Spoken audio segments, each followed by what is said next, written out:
Hello again. This is Michael from Divorce Rehab. And today I wanted to do a little bit of a review on my DL1000 motorcycle.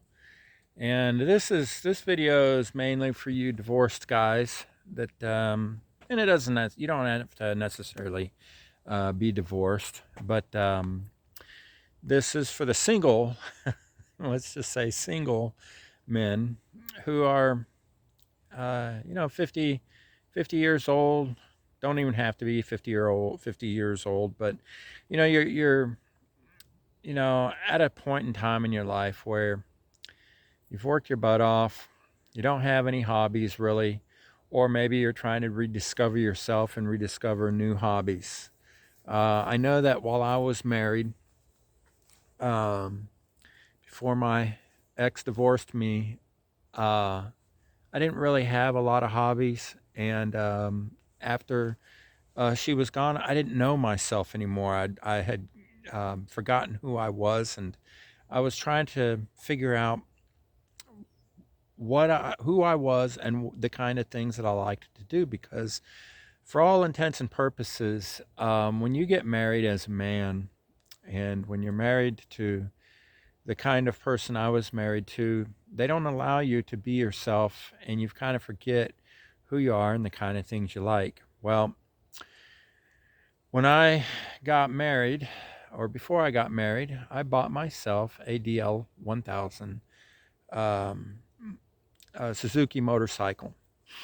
And unfortunately, I crashed it. It wasn't my first crash on a motorcycle, but I crashed it and totaled it. And this happened probably about 6 months after we got married.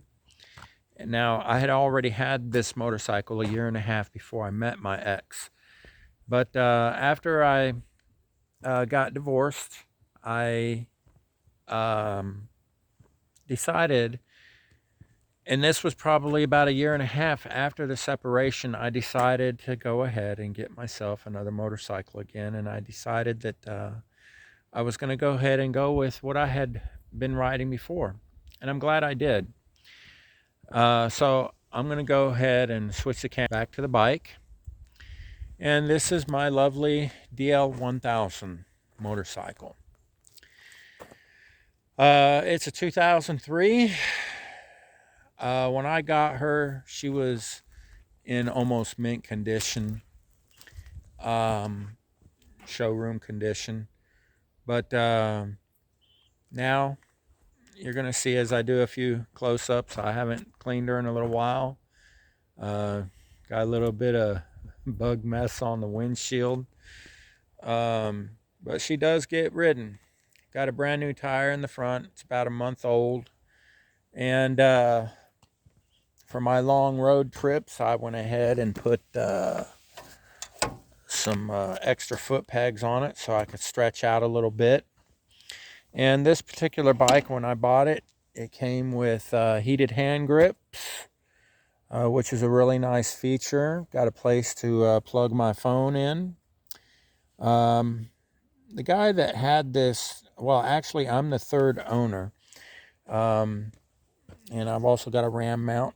But the first owner, I believe, that bought this bike, he went ahead and got it ready for off-road touring, and you know, um, made the bike what he wanted it to be for basically adventure sport riding. So it's got the Corbin seat, and the Corbin seat now is starting to show some wear on it. But again, the bike is 20 years old. It's got an aftermarket exhaust on it, and oops, my plate looks like it's about to come off. Like I said, I'm riding the mess out of it, and if you look right here, you'll see the rear tire is about gone. So this will be like my, I don't know, third or fourth rear tire that I've put through it. Um, and so when I bought this bike, it came with crash bars, came with the Gavi cases. This one's broken, so I have a strap holding it together. That's kind of what happens when you go off-roading, or when you put too much stuff in these cases. And these two cases are not, they're all three Gavi cases, but these cases are not the cases that typically go with this particular case. The side-mounted cases usually look very similar to this without the reflector on the back, and they go on the sides. And I only know because when I bought mine, 2004, and I bought it brand new, that's what I had originally put on it to begin with. But anyway, so when I was on the market for this bike, I paid $6,000 for it off of Facebook. And you know, $6,000, that gives you a lot of options as far as motorcycles that are out there. When I went ahead and bought this bike, I really didn't do a lot of research on my options. All I could think about was, man, what I used to have and the fun that I had with it. And I all of a sudden started missing what I used to have. I didn't know anything about that there was a KLR, which would have been nicer for going off-road. But, you know, $6,000 for a KLR that only produces 40 horsepower. Top speed, I think, is 80, 85 miles an hour. And everybody that owns one says you don't want to go any faster than 70 with it. And I hate to say it, but with my Suzuki 1000 here, 75 miles an hour, I'm just getting warmed up on the freeway. And if I have to go on a long, boring ride on the freeway, because that's the most boring riding you can do, I'm going to ride 100 miles an hour, hours on end sometimes. Like when I went to Florida, and this was like a 530-mile trip to Kissimmee, Florida from here, I spent a lot of time doing 100 miles an hour, just hitting it. And I knew I had another 25, 30, 35 miles an hour left in the motor to go. And it handled it just fine. Not a problem. Didn't overheat, nothing. It just purred like a kitten. If I'd have tried to do that on a KLR, I'd have blown the thing up. I don't even think it can do 100 miles an hour. 40 horsepower, give or take a few horsepower, is what that 650 motor on it puts out. V-Strom DL1000, 20-year-old bike, 96 horsepower. Almost double the horsepower. And that's nice to have in your pocket when you're pulling out into traffic or just, you know, wanting to lay it down, brother. And you can't do that with a KLR. The other thing about the DL1000 is it's got a cult following. So do the 650s. And so you got a massive platform on there. And oh boy, let me show you guys this view. And so these are, you know, some of the positive things that I really enjoy. Wow, that is beautiful. I really enjoy with this motorcycle. And this motorcycle gets me out to places like this to go out and have fun. And way off in the distance over here on this side of the lake, there's a waterfall. You can't see it because it's too far away, but I've been to that waterfall many times with my boat. But anyway, this is a pleasure that I have with this motorcycle. I oftentimes go camping, and I like going sightseeing. And pretty soon, right now it's October, and pretty soon in November, the trees are going to change color, and it's going to be downright beautiful out here very soon. But so $6,000. What other kind of motorcycles am I interested in that I could have perhaps bought? Well, you have the CRF 300s, and you have the KLXs 300s. Of course, those are closer to 7 grand. But we'll just say set between 6 and 7. We'll say between 5, 6, and 7 grand. Um, you know, uh, if I'd have bought say a 300 CRF 300 for 5 grand, then I would have had to spend another grand in suspension and a bunch of other upgrades on the bike. Well, this bike at 6 grand already came with a bunch of upgrades: Gavi cases, skid plate or crash and crash bars, heated hand grips. The fairing is a different upgraded fairing because the 2003 fairings were shorter. Um, it also has LED lights, which are a lot brighter than the lights that typically come with that bike. Um, so I didn't have to do any upgrades to that bike really. Um, but anyway, as far as comfort level, the comfort level on that bike compared to a CRF 300 is also a lot better. But I will have to say the bad thing about this bike is, honestly, with that Corbin seat, I don't like it.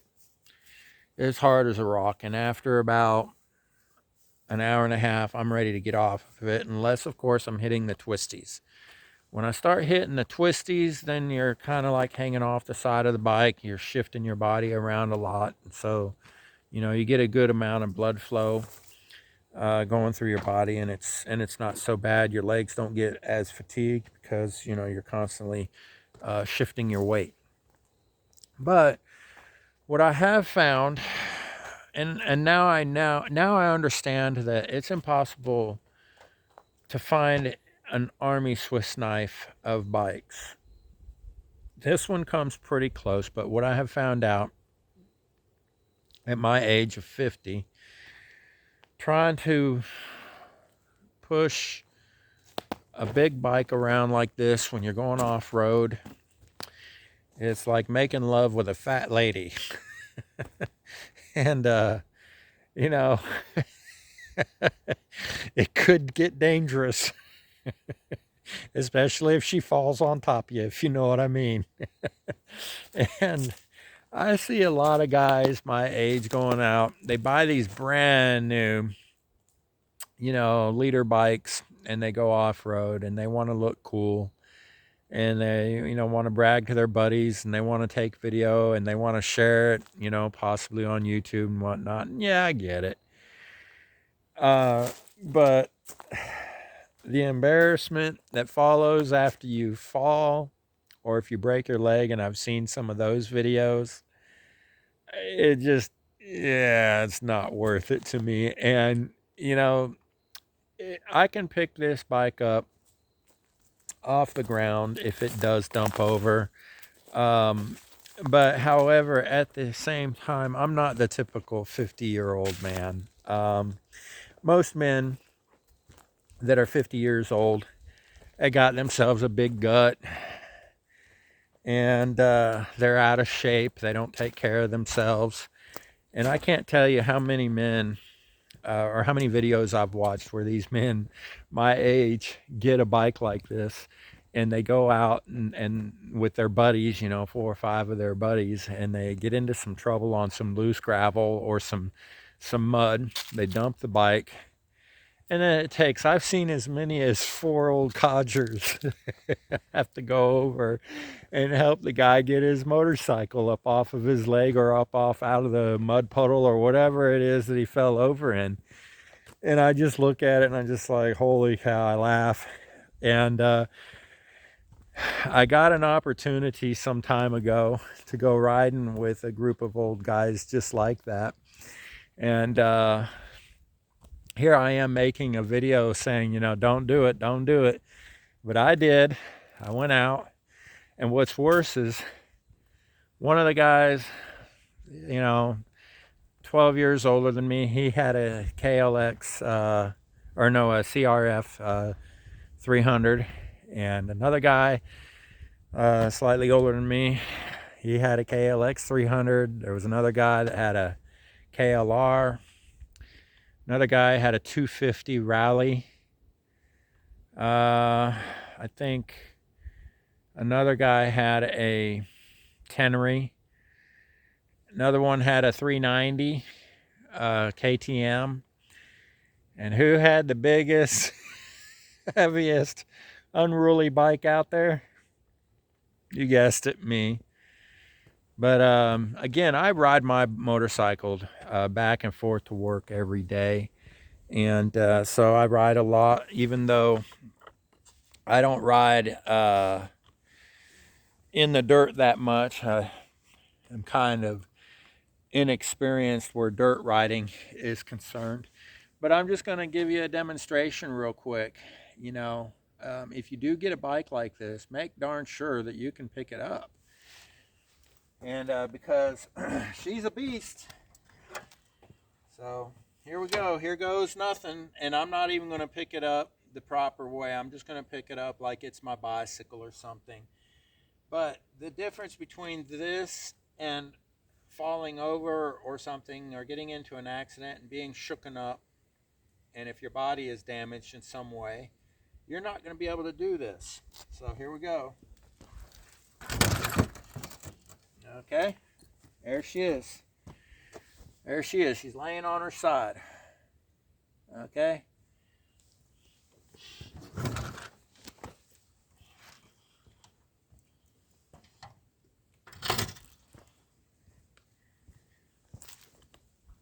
So, yeah, I know that's not the proper way of picking it up, but that's just the way I pick it up because I know I can.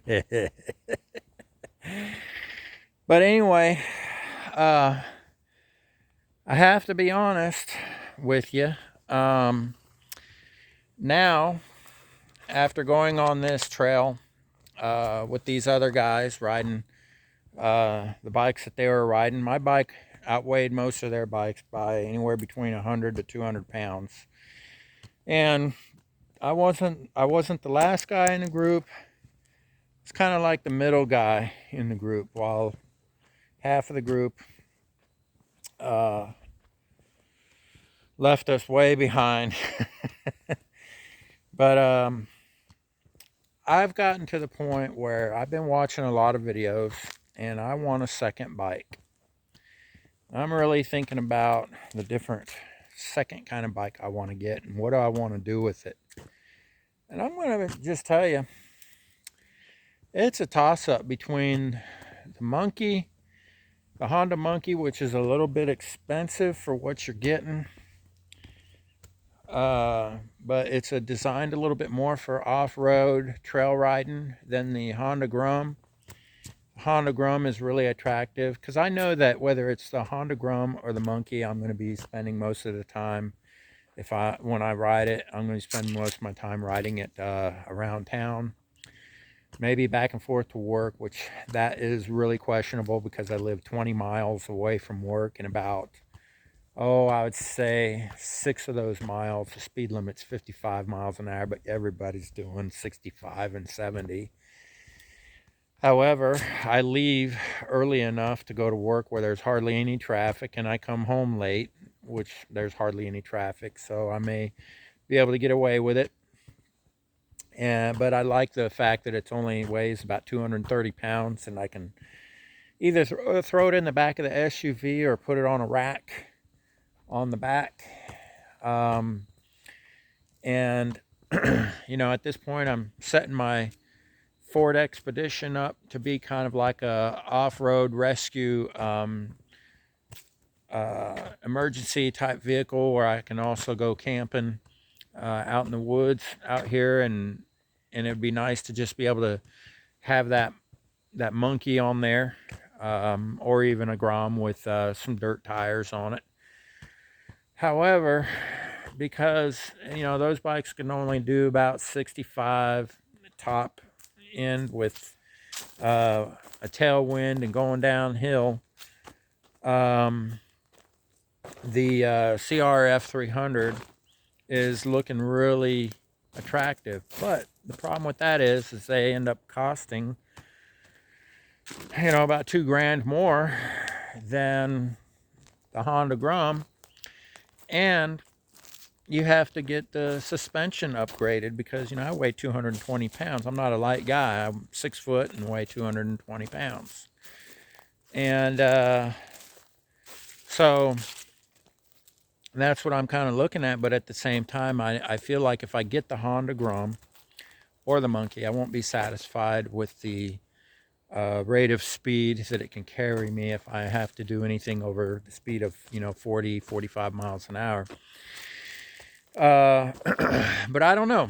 A lot of older men who have their dual sport adventure bike like I've got, they get these Monkeys and they get these Grums, and they trick them out and have a little bit of fun, and they become part of the Grom community or the Monkey community or the small mini moto community, and they just have a blast with them. And the way I look at it is, for the amount of money that they're spending on those smaller little bikes like that, insurance is cheap, taxes is cheap. It seems like to me a whole lot of fun for a cheap amount of money, and they're cheap to run.